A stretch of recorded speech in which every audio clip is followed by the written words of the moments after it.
Evening. Welcome to Comics from the Art. This is for the week of Wednesday, August 28th, 2024. Devin and Jeff back to discuss our picks for the comics this week and through a roundabout, meandering, non-linear conversation. We'll get to the point eventually. Stick with us. Not likely. Stick with us. Anyway, what did you pick for this week? Obviously, I went back to Grommets again.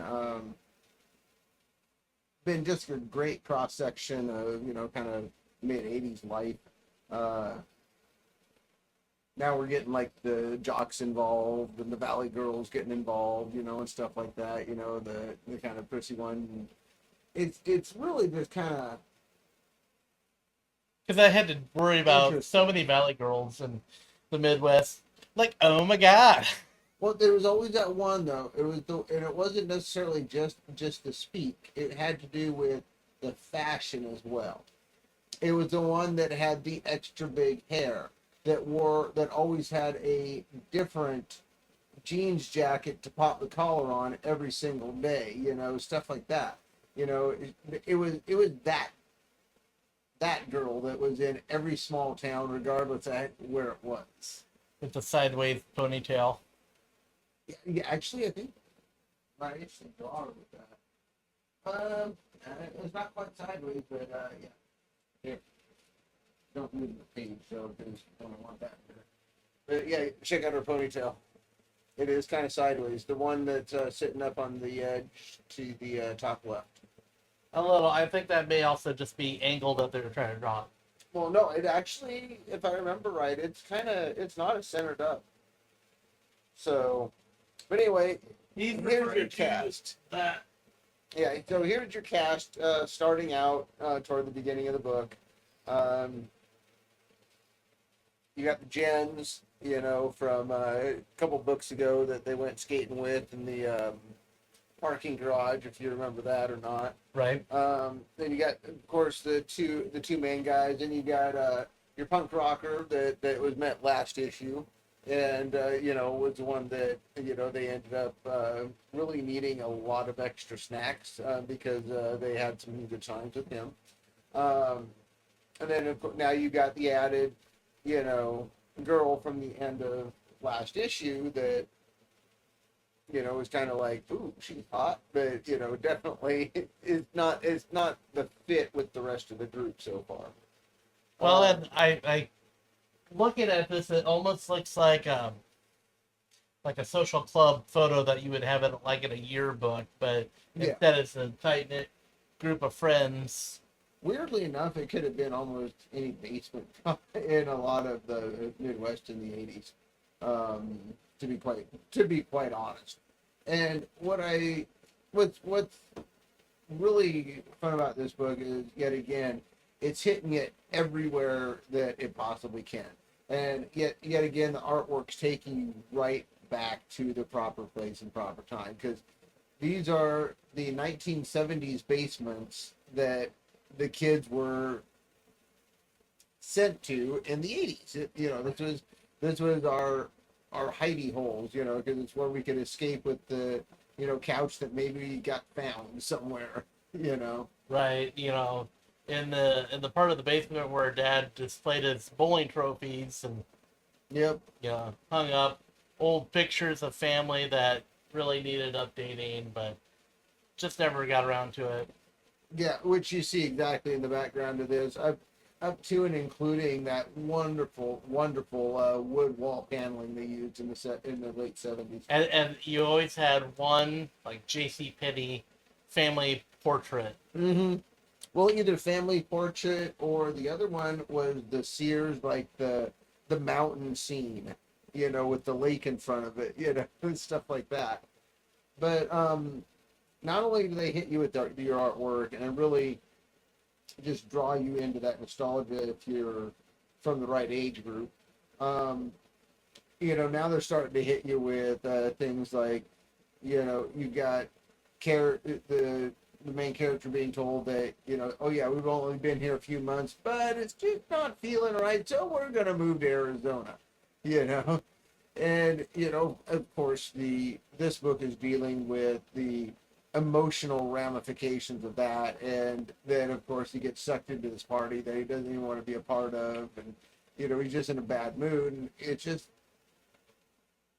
you're reading this, and I mean, it's not like this huge galactic saving book, but I mean, you can just feel the emotion there. It's the same. It was big for that person at that time. Yeah. Well, and not only that, but it's kind of like the same as the last issue where you saw him get really, really baked, and then stand there looking at the Dig Dug video game, and just having an existential crisis over that. He just digs and digs, and he just can't ever dig enough. And he just keep on digging, and I can save him, but I just got to find quarters. Quarters make me able to save him, So it's they draw you in with that type of feel constantly, and up to and including in this one, the interaction with the dad when being told that we're going to move again, and obviously the immediate reaction of, lashing out, because, he's just starting to get a friends group put together, and all of a sudden out of nowhere, it's just getting wiped out. So, and then, And what was it the dad did again? Was he honestly, military? I don't, no, it's not it's like, it's something else, but it's definitely not government based or anything like that. And it seems almost more of he's just flippant about being able to move, so it's hard to really tell. Or they might have said earlier on, I just completely missed it. Fair enough. I mean, he makes it real clear in this book that, we're doing this, and it's because I feel what's best, and I can give a crap what you think. And he kind of does. He kind of tells his mom the same thing. And you get the feeling from the way the conversations were going that as this moves forward, because this is supposed to be a 7-issue set, but as this moves forward into the 6th and 7th issue, 5, 6, and 7, that you're going to start seeing domestic violence maybe come into play, because I was kind of getting that feel from the initial interaction of his mom and the dad, and it just had that kind of mousy woman feel that comes with, quote unquote, Learning her place. yeah, being put in her place too many times. Which is, I just can't think of a better way to really put it, but that's the reasoning that these asshats will use to strike a woman. Well, and it's one of those things where you pointed out that the first issues were really honing in on the personal life of the child, and you got to looking at everything in his immediate bubble. Well, not only that, but how the bubble was built so quickly too. Well, but what I'm saying is that as a kid, you were focused primarily on your food, school, toys, your TV shows, whatever your hobbies were, and then mom and dad were there, but you didn't necessarily know all the finer details. You knew broad strokes. Yeah. And as you got older, you start to notice things a little bit more. And it feels like we're starting to pan out and get a bigger picture with that. Well, I think really what it did more than anything was something just slightly different than that, which was showing that he really was finding his place in the world that he was dropped into. He had a best friend that, like I said, the end of last issue, them riding into the sunset on their skateboards was absolutely wonderful. It's just one of those kind of touching moments, it's the perfect end to the perfect day type situation.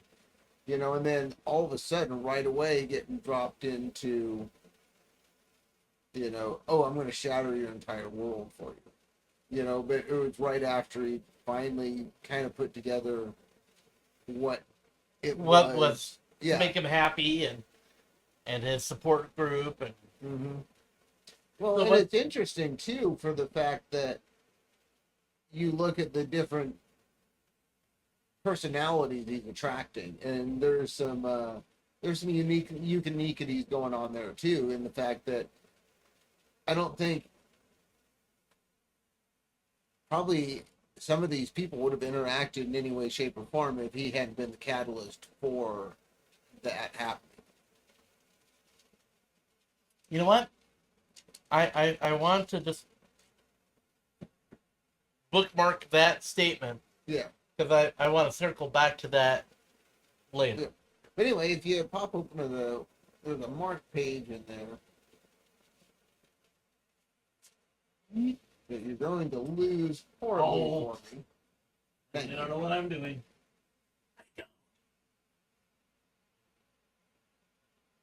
But this is where you really just feel that just raw emotion of, what's coming out of this book. And that's what I'm talking about, I mean, you see the, the kind of head into the pocket. Well, and you can tell right here, she's happy, or she's up to something, and right now he's not in the mindset for. Well, no, it's straight up. She this entire book she's been trying. I mean, it's obvious she's trying to get him naked, basically. And you see like the top of the page there. She's on her way to the pocket real quickly. And he just yet again it's that raw emotion of I just got told I'm having to leave.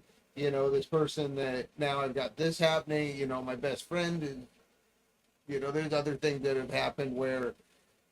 His best friend basically blew up about his day, and it was like, dude, you got to listen to me for just a minute. Stop worrying about yourself. But like I said, you get to see all that raw emotion, and you see it culminate in that, that conversation that everybody has sometime in their life. Where you sat down alone with a girl, and it just took the world away. Yeah. And you can see that kind of happening in this. And that's what I'm saying. This book just does a wonderful job of running the gambit of emotions without having to be anything too flashy. It's well done, real life art. Well, and not every story, like what you said, it's not a Galactus thing, it's not a world-shattering thing, but, Yeah. It's not everybody's world, but it's one person's world, which, for that one person, is still everything. Yeah. Well, and you're getting some wonderful snippets of a couple other worlds that are attached to that one. And it's... my hat's off to him. I mean, this is a very nostalgic book. I kind of really hope they keep this, hitting the heartstrings, hitting the emotions, whether it be good, bad, and different. Like I said, even if they use it to really address some more serious issues, spousal abuse, if potentially a suicide. Yeah, anything along those lines. I mean, as long as they keep this level of writing, I don't see that being a problem. So what happens if the last issue, we do a Stand By Me moment, and we have the artist drawing the comic book as a form of therapy and saying, Oh, that's kind of what I'm thinking is going to happen, is something similar to that. Or you're going to find out one of the subsidiary characters was the artist or the writer, and in all actuality the main character did do something like commit suicide because of being moved again or something like that. I fully expected some version of that to happen. We're not going to have the oh shucks golly gee happy ending. Oh, no, this isn't gonna arch you out. I mean, I don't think so. I mean, you're gonna have places where it does. You're going to have your John fist pumping in the air moment, I'm sure, at some point in the book. You're going to have, actually going down the mountain real fast and getting and turning when stuff gets in your way, things like that, but at the same time you're going to have, I think you're going to also have the tragedy that comes along with that, Well, considering we're literally in the middle of the storyline, yeah, it has potential to go in so many different directions. yeah, yeah, exactly. And like I said, if you look, even if you go back to my first example, like John with the fist pump, now that was fine and dandy and everything, but there was still certain people that left that situation no better or no worse than they started it, and in some cases they didn't exactly leave it any better. But if you have an understanding that other people have other stuff going on at the same time, you get a, maybe not a whole world perspective, but you start to see that, I'm broken and you're broken, and this is, how we interact, given that we're... That's fine and dandy for that day. Now, let me tell you what happened the following Monday. All right. They went back to their social cliques. I can almost guarantee that. If her and John stayed together, it was a back alley romance, basically. Oh, yeah. This wouldn't have been something they would have let be known in the school. There's certain lines you didn't cross. Let me tell you, they weren't saying hi to the nerd in the hall. I mean, it worked for the day, and it was exactly what it needed to be for the day, and all of them, I'm sure, drew lifetime memories from it, but it did not mean that it lasted past that day. And I'm not saying that. So, Matter of fact, I would be really surprised if that's how yeah, Monday morning would play out. yeah, But it's also one of those things where I know from my experience that, the girl with the perfect hair, or, the people who had all the it clothing or the it items, you always thought that their world was so much better than yours, and what are you doing wrong? And even if you got to peek behind the curtain and see, yeah, I have all this, but it's because mom and dad are never home and they just buy me stuff. Yeah. Or, dad beats mom. There's nobody has 100% across the board. I don't know, man. I mean, there are the silver spoon situations, like the show. I mean, they really had to orchestrate some problems, quote unquote, to First really, world problems. oh man, and that's putting it lightly. Did you ever watch that? I did, but it's been so long ago. Yeah, it was that Ricky Schroeder, right? Ricky Schroeder, and yeah. they had that train that went through his room, and dad was a giant child and just wanted to play. They had money unlimited, arcade games, and a beautiful personal assistant that came and did everything. Yeah. And then we were introduced to Alfonso Roberto. Yeah. Exactly. But with a title like Silver Spoons, nowadays that wouldn't fly at all, because that's just flaunting how well off you have it compared to everybody else. But in a weird aspect, but that's also the 80s. A lot of this stuff was doing it at that point. Let's take a look at this. Not only did you have that show doing it, but even your more run-of-the-mill ones like Family Ties. I mean, they always had problems in the show, but it was some serious first world stuff for the most part. There was every now and then something a little bit deeper, but usually was a character that was outside of the family that it was involving. I was still thinking that Tina Yothard's character had like a diet pill issue in a very special episode.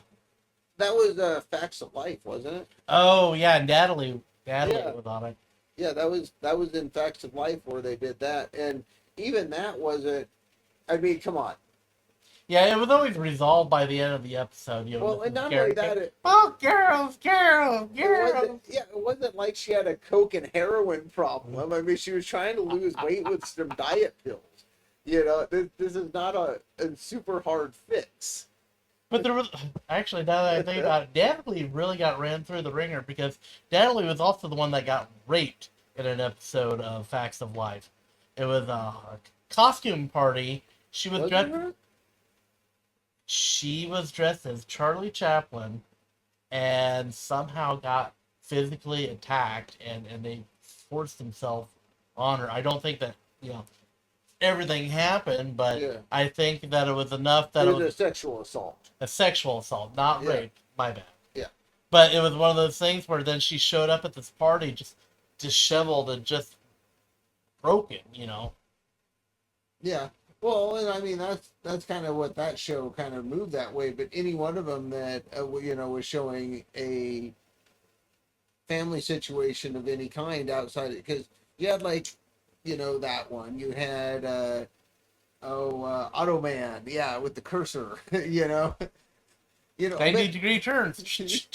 God, I love that show so much, man. I want a cursor. But no, when you get away from like that type of stuff or your dramas and stuff, and you got into more of your standard sitcoms, more often than not, I mean, you had, look how well off the Punky Brewster situation was. Look how well off they were on Silver Spoons, on Different Strokes yeah, had Arnold and his best friend pray to a pedophile. yeah, Punky Brewster, the friend got locked in a refrigerator while playing hide and seek. yeah, yeah. So Yeah, not yeah. everybody had, Yeah, but what I'm saying is, for the most part, it was portrayed as a certain. Everything was there most of the time, but they all had to Cautionary have that tale. one.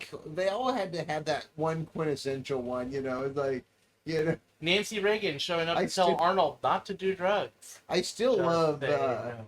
the different strokes thing gets even referenced on American Dad about you just left Dudley there behind, man. You just left him. Dudley, that was his name.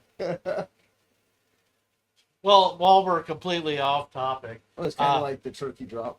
I'm just reminded of Growing Pains, and Mike Sievers had a friend whose nickname was Boner. Yeah, And so, if you go back and watch those episodes, and not think about the fact that he's doing boneheaded things, yeah, which is where the Joker issue of Batman pulling boners. Pulling boners. well, okay. Then you have boners showing up. Hey, everybody, yeah. Here's the thing though, that isn't even something unique to that. Leave It to Beaver. What was the antagonist? I don't know, just Whitey, or not Whitey? Not that. It was Pleasantville was Whitey. Remember? yes. So I mean they directly But that was hit that. But Pleasantville was more. Movie based, yeah. But Well, what I'm and it saying was- is, It was attempting to recreate some of that. well, It was intentional, is what I'm getting at. well, that's what I'm kind of getting at here too. Is I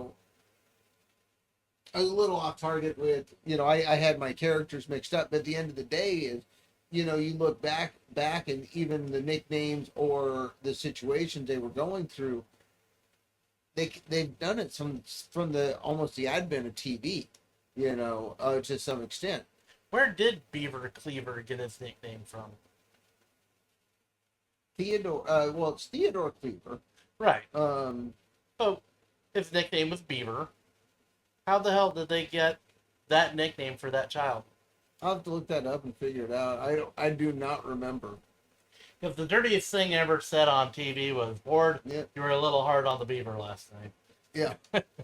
well, okay, let's go even pre that. This isn't a nickname or anything, but a statement. Straight to the moon, Alice. Okay.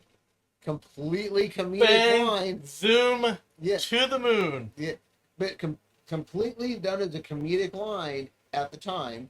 the same as the name Boner for the friend, but a complete celebration of domestic violence at the same time. I think what they were trying to do is portray the frustration in a comedic way.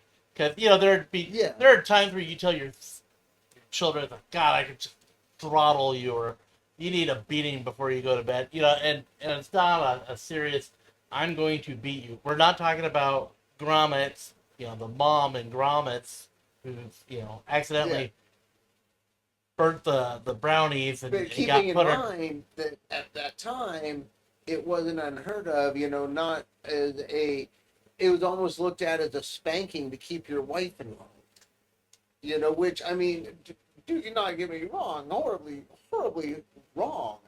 But, yet again, It was the mentality that those people had. not only the mentality, but the social outlook, it's the same thing as the change for Boner. Well, Social outlook. disclaimer, it's coming in 3, 2, 1. You know why men hit women, right? So just don't listen. Yep. All right, we continue. But yeah, so like I said, you see it pretty much all the way through. Right. But what I'm saying is, And with the honeymooners, Mhm. it wasn't like everybody feels frustrated, and you're just like, "Good, and what husband and wife didn't say, well, the moment you fall asleep, I'm gonna smother you with this pillow, ha Yeah. ha ha. And it's not. We've gotten oversensitized, and I agree that just Oh yeah. flat out saying I'm gonna punch you so hard that you leave the atmosphere. I mean, but if you look at like Al and Peggy Bundy, they talked a lot of shit towards one another. Yeah. But Yeah. when the cards were down, they were always there for each other. Yeah. And there was an underlying feeling of love, and maybe the relationship had kind of gotten monotonous, but you could tell that at one point or another things were hot, and they still retained that. It's just Well, voicing. it was the one time that created Kelly. Because don't they identify that she was an early pregnancy, like in one of the episodes? I don't remember, but then what would cause Bud? The once a year somewhere down the Yeah, line. happy birthday. Yeah. I forgot to buy you a card. Yeah. Yeah. Exactly. That's what I'm saying. The once a year somewhere down the line. Uh, So yeah. well, I will say that Well, my birthday comes 9 months after Valentine's Day. yeah. Apparently, Dad didn't make it to the pharmacy in time. Nice.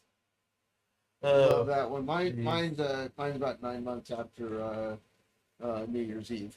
So,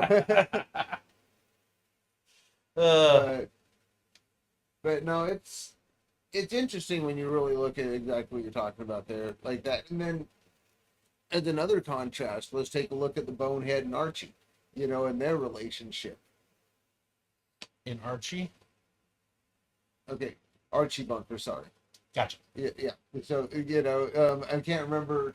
He calls him the Bonehead so much that's literally what I know him as. Meathead. Oh, Meathead. Meathead. Yeah, Meathead. Yes, thank you. I was totally lost there. I was really like it was killing me there. I could not put that together in my brain for some reason. But yeah, when you have these, same situation, you would see over and over again. He would be on the verge of kicking him out, but when it came down to family, family was family. I could throttle you, but if anyone else attempted to, I'm going to kill them. Or at least let them throttle you a little bit and then get involved. You deserve that, but now I'm calling it. Yeah, that's enough throttling. Yeah, no, it's You've learned the lesson that I think that you've needed to learn. Now I'm going to interject. yeah. But like I said, and they actually, weirdly enough, in the Grommets book, they actually address some of this stuff from the 1980s that got really awkward because so they show up with they're gonna have a movie night, right? And that's where you get the rest of the gens and them showing up, and you get the all of them sitting on the couch. Escape from L.A. being the first movie of the night, phenomenal flick. And then they get done with that, and somebody brings up Revenge of the Nerds, and they all like, no, that sucks, blah blah blah, and all the girls immediately go off on guess what? The cameras, the intrusion, the date rape. That one. The it's not even date rape. I mean, what would you call that? I mean, if you're wearing a mask and portraying being somebody, would that be Identity theft. identity theft rape?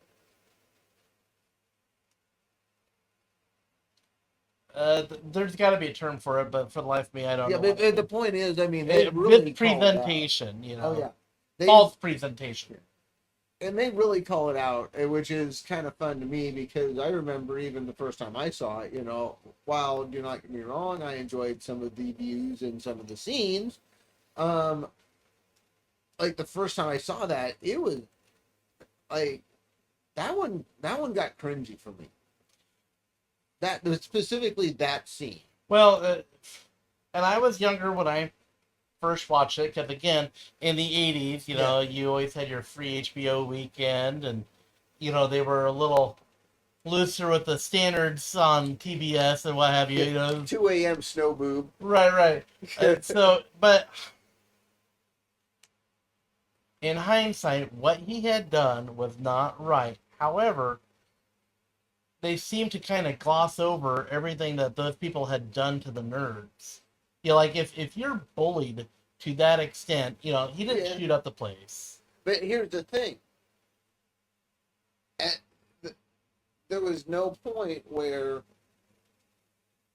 there was a true violation, though. You know, don't get me wrong, they were bullied and they were put through the ringer, but that's taking it to a whole new level. I mean, you're dealing in, you know, you might as well start some Dexter style stuff right after that, because I mean, literally after rape you go to murder. You know, there's a chart that we go from. but you understand what I'm saying with that? I do. I mean, so there's really absolutely no way I can justify everything they did. Was the icy hot in that one? I don't remember, because that actually overlaps with an actual memory, because someone actually did the icy hot thing to a kid in my school, and so I tend to revert to that than the movie. Yeah, I can't remember if it was in that one, but I mean, you know, it's like all the little things they did, the way that they won the tricycle race, you know, the show they did on the stage, you know, and I mean, everything else, you know, was definitively pretty good. And not only that, but the times that they did do things that were really messed up. Yes, it was a pervy violation of privacy to, you know, put the cameras in the bathroom and stuff, but that's all still substantially below what level they took it to in the bounce house.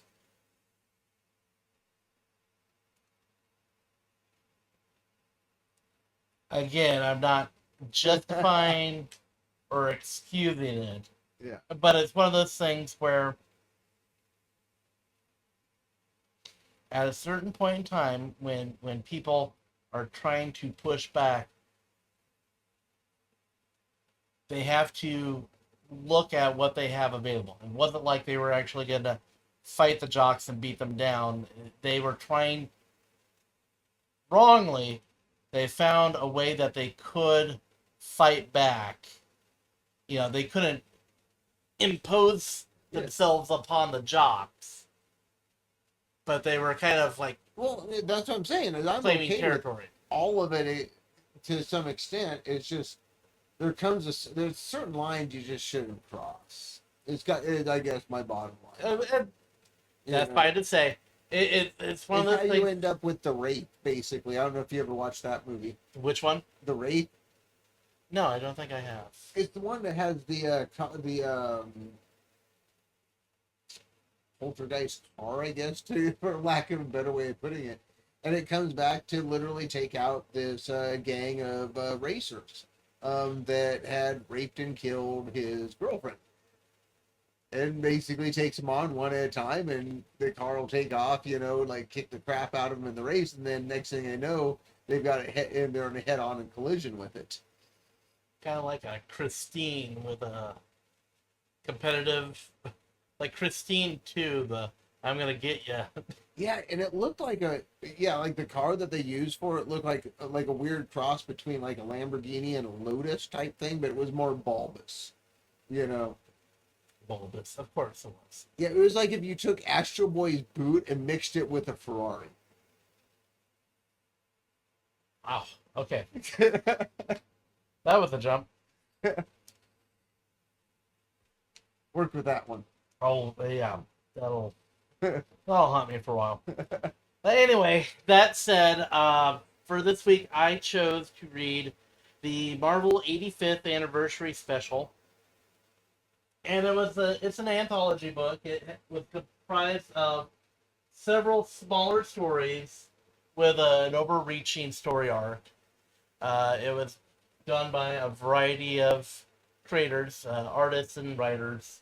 And so the art style changes, and sometimes it worked, other times it wasn't the greatest. I will say that there was one section in particular that just caused me to melt. The premise is that in the 85th century, there is this museum to the heroes of Earth, but on another planet, and this tour guide is taking people through and showing them items and saying, this item has a story to it, and using the computers that comprise this, this building, we're going to show you the story that this item has. And so we have a future story of Miss Marvel. We have a past story of Spider-Man right after Gwen Stacy died. The one that gave me the feels reading it was an Excalibur storyline from about the 40s issue number, that is. And it was all done by Alan Davis, the original artist. I was going to say, what are they fighting, the Nazis?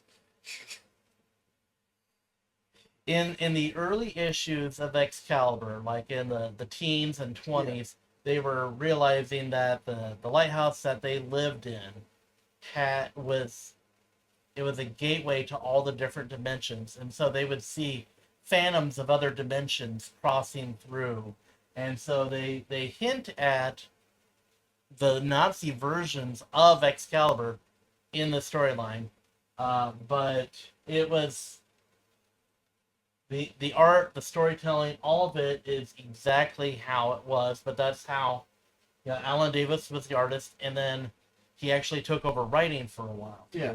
So it had lighthearted moments. It really captured the essence of that time, and it actually kind of bridged a little bit of a gap that they had in storytelling where it may have not had the smoothest transition.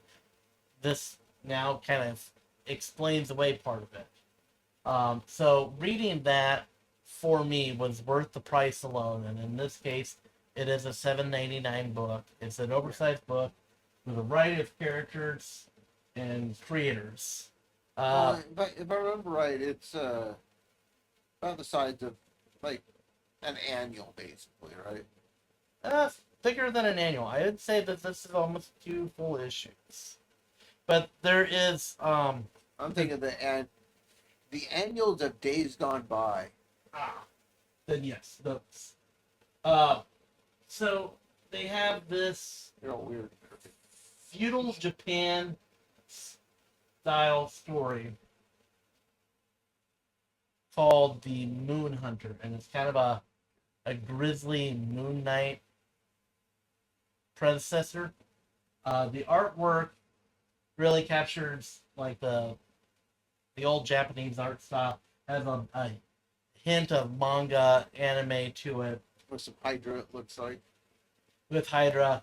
And this soldier was created by a Frankenstein monster process of combining multiple people together with multiple personalities and identities mixed up into it. It was kind of a bizarre tale, and could possibly reach to another, could be referenced at a later time.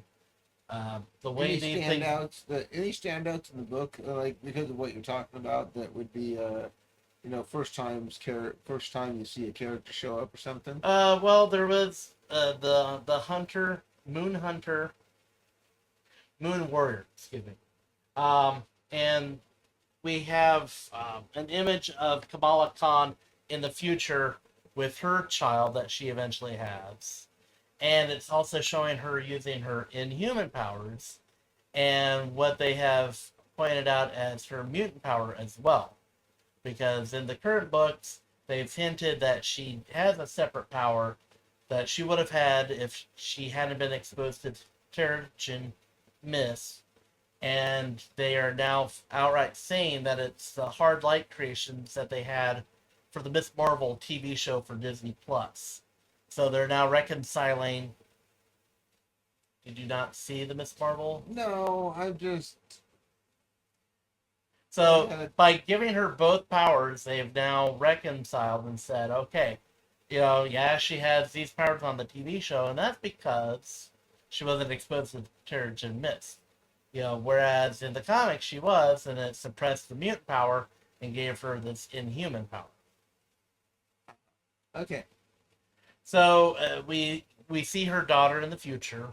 We see her using these mutant powers. We also have that first appearance. So potentially there could be something there at a later time you may have to reference.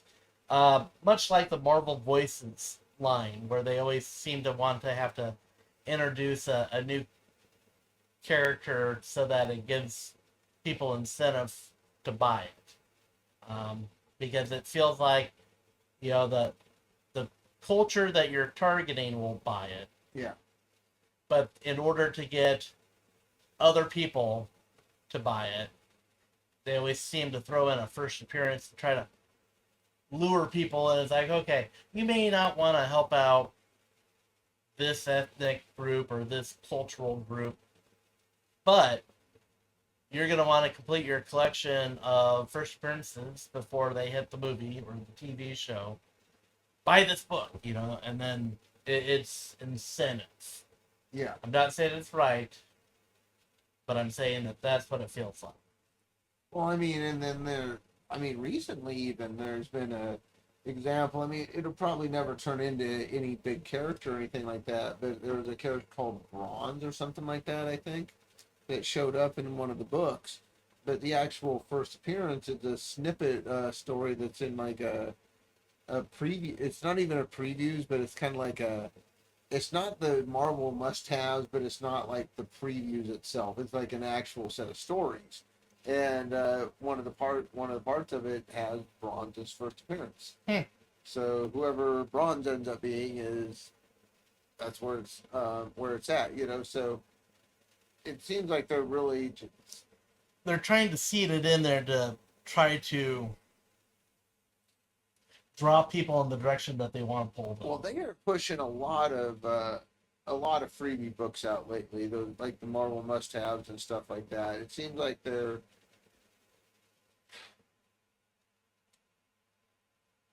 I don't know, they're nervous about something, it feels like.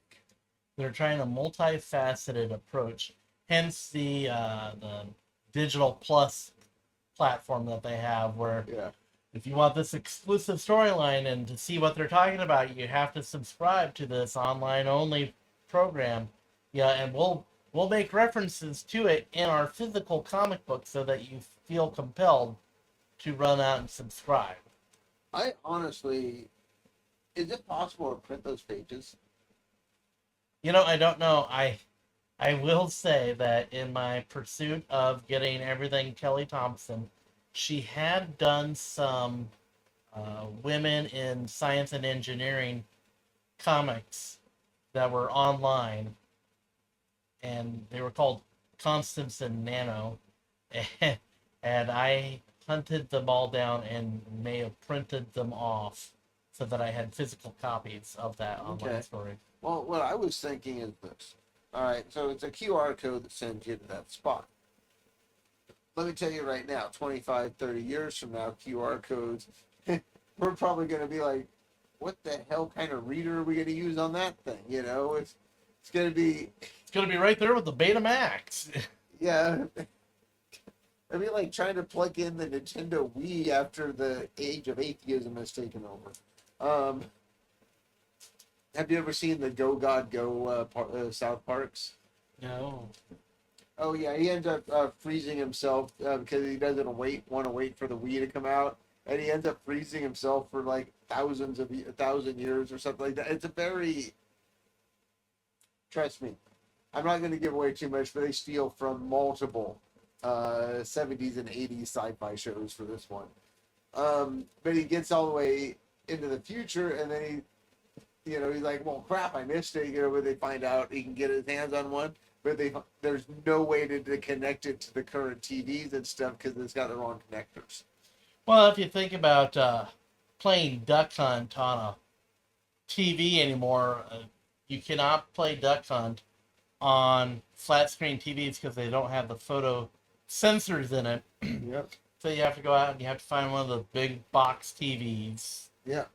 And plug down the $10 that you have to pay anymore to get one of those bad boys. Actually, to get a really good one now, it's getting a little crazy.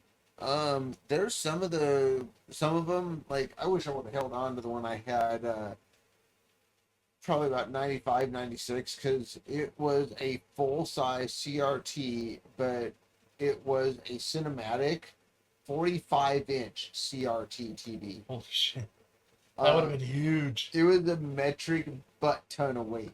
But something like that right in today's world is actually getting highly sought after because of exactly what you said. Things like Duck Hunt. Oh god, I can't remember the stupid game with the robot. You can't do it. Anything. Robot. Yeah, anything that had to do with that, with the light gun or with the robot, you could not do on an LCD. What about the Nintendo Glove? That one you'd be okay because it's not looking at TV. Oh, right, because it had the bar that went across and yeah. you were actually projecting to there. Mm-hmm. All right, so we also read a bonus comic that we both read today. That is a little outside of what we normally discuss, but it's not exactly outside. I don't know. I read Garfield last week.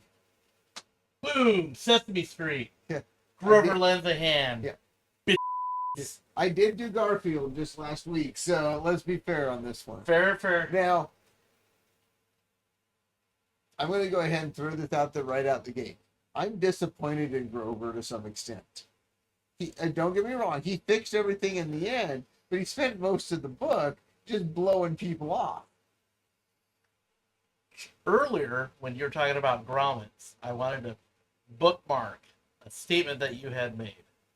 And that was, you were talking about how there were people in this environment that never would have had anything to do with these other people had it not been for that one central person. Yeah. And that is exactly what Grover did. And so he actually was the glue. While I can understand that and appreciate that 100%, my problem is the way he just nonchalantly left everybody to their problems. Like, I will give you that because the premise is that Grover wakes up and he is having a great day and he wants to go out and enjoy the day, but his friends are all having problems, and so he'll come up and say Big Bird is having a problem putting together a bookshelf, and Grover's like, I will help you with that, but not now, bye. Yeah. And just leaves them. That's what I'm saying. All the way through the book, it's just like, I'm going to blow you off for now. I'm not sure exactly where he was planning on going, but then he comes up and Grover's having, or Oscar's having a moment. And Grover's like, I will help you with that problem. But not now, bye. And that's what I'm saying. It's like, all the way through. He does it over and over and over again. Don't get me wrong. He solves the problems at the end. He recognizes the way to put it all together and make it come to fruition. However, this is very much Dora the Kleptomaniac level type stuff to me. But it's not until Grover sees the two-headed monster that he realizes that two heads are better than one when working to solve a problem. And so then he goes through, and all the people that he had came across. I would like to point something out there. So it's when he saw the two-headed monster that it became obvious to him, right? So prior to that, he was legitimately blowing everybody off without a plan. Legitimately, he was leaving, and he was probably considering how he was going to go through and help each and every person individually. They But never say that. he It was comes across way worse to me. I don't know. Maybe I'm just being way too picky. It's Sesame Street, for crying out loud. This is one of those things where you use it as a teaching tool. Deep discussion. You facilitate communication. And maybe you could even have a lesson about communication, because Grover sure as shit didn't explain to people, like, yes, I am going to help you. I'm working on a solution. Give me a moment to clear my head and kick around the noggin. I'll be back tomorrow. Or give them a timeline, something. It's just, okay, see you, bye. Now then, so ultimately what Grover does, and this is going to be a huge spoiler, but there were, 6 people that were having issues, and he pairs two, he makes 3 groups of 2, and each person is able to help the other person that has a problem. Elmo is able to help Cookie Monster. Cookie Monster helps Elmo. Sherlock Hemlock helps Oscar. Oscar helps Sherlock. And the fact that they bring out characters like that, and in the very beginning we had Barkley. Well, I think my favorite thing is on the very back of the book. Well, first, I have to point out Barkley, because honestly, there's not enough Barkley in the world. Yeah. Well, and the fact that even on the back, there we go. There's our friend. Slimy. But no, it was a fun read. It was just, to me, I was like, man, Grover seems kind of nonchalant and kind of. We bring our own preconceived notions into what we read. Some of us have to make things more complicated than what they are. I don't know. I'm not trying to make complicated here. I'm just saying, I agree with you that maybe a lesson of communication could be good out. There you go. And my degree is in elementary education. So to this, I found it beautiful art. It was a wonderful story. It had a couple of great talking points to it, and an overall lesson that, maybe you're not the right person to help someone with their problem, but you can still help facilitate in finding the correct person to help them with their problem. Yeah. I wouldn't be able to help you with your plumbing, but I could put you in touch with a great plumber. Yeah. And it does a good job doing exactly that. And it's nice, and it's kind of like the Garfield book. It's refreshing to have, something that's written for a child that can still be read by a pretty much anybody of any age. Literally an all ages book. Get some enjoyment out of it. It's getting harder and harder to find that anymore, because it's like, you got people that they want the slasher horror, or they want, the ultra sexualized, females from like Xenoscope, or they want, it just has to be all superhero all the time. Or truthfully, we grew up in a generation where it was a simpler time, and things were corny and hokey and cheesy, but it was kind of it was a simpler time. You just kind of took it with stride. I don't completely agree with that. I think because it's always been there. I mean, I remember ordering hard boiled out of previews and stuff like that. There was a lot of those books that you've had the Hustler humor around longer than half of the. Yeah, I mean, so your underground comics have always had a place. You know, so it's I'm not always saying that we been there. didn't have that. I'm Yeah. saying that at a younger age, we it was a simpler time in the fact that we didn't have to have, everything be like if you look at storytelling elements, the older movies, it's a slower burn. They Yeah. have to establish character, motivation, environment, and they do everything, and then you're building up. Nowadays with a movie, you have some explosion right after the opening credits, and then they have to have a flashback, and what they're trying to do is they're trying to get you involved in the movie immediately, not bored. We're having explosions and Well, excitement, and and I think I don't think it's all just that too. I think there's another side to it because, like I said, I saw this stuff on a regular basis, and I was buying this stuff off shelves. I was, checking out all the different, you know, um, like Dungeons and Dragons and the games and stuff because I had the advantage of having a local shop in Cheyenne that handled stuff like this. And so I was able to I was ordering out of previews, way back in my early comic book days, and plus, I mean, whenever I go see my cousins down in Colorado before, you know, they became really, really big, I'd visit the comic shops down there. Um, and so I had a definitive advantage in seeing the large swath that existed in the comic world versus you were going to a spinner rack and trying to see what you could find. I'm not limiting to what I'm saying to comic books, so Oh yeah, yeah. Well, I think the same applies across the board right. because, for example, if you went from my hometown of less than 1,000 to Cheyenne, Wyoming, to Denver, you still had the same. You saw the same basics everywhere, but you always added more and more. And as you added more and more, you saw a much more diverse element. Okay, for example, we'll go on the sexuality side. The best thing you could probably hope for in my hometown was somebody getting really, really drunk at the local bar, ripping their top off, running down Main Street, flopping in the wind.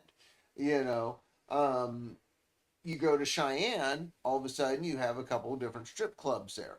And so and like one out of town, one in town, and one of Let's not go to questionable that one. Let's repute. go to the good one. Yeah, well, and there's some questionable repute on a couple different places, um, but then you get down to Denver, Colorado, and you just drive down Colfax and it was lined with prostitutes. So I mean, it just depended what was available to you to see or to be able to, I guess, purchase. Like I said, it works for comics, it works for movies. I mean, it could work for movies in the fact of, we had a small town movie store. Cheyenne had a Blockbuster. Denver had a Blockbuster, a Hollywood Video or whatever it was. Plus, they had a bunch of other like shady ass places where you would have found Paul Rubin in the late '80s.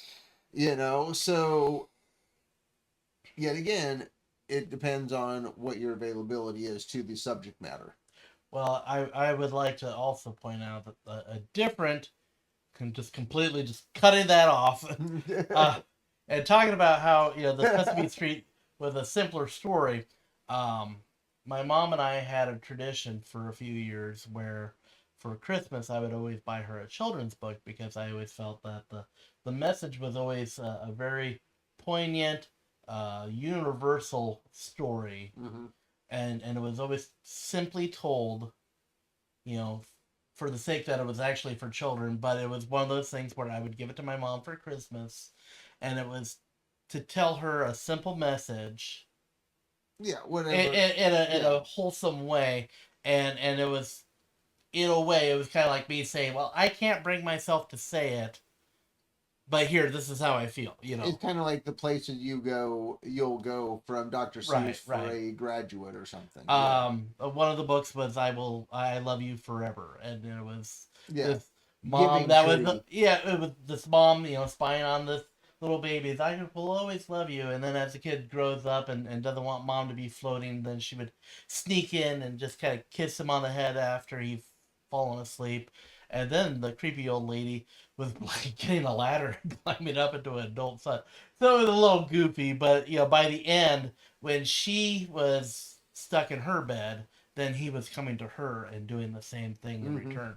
So I mean, it was a I think I beautiful. remember that one actually. So it was one of those, a beautiful message in a beautiful way, and that's what this is. Mm-hmm. Yeah. Yeah, I think it is.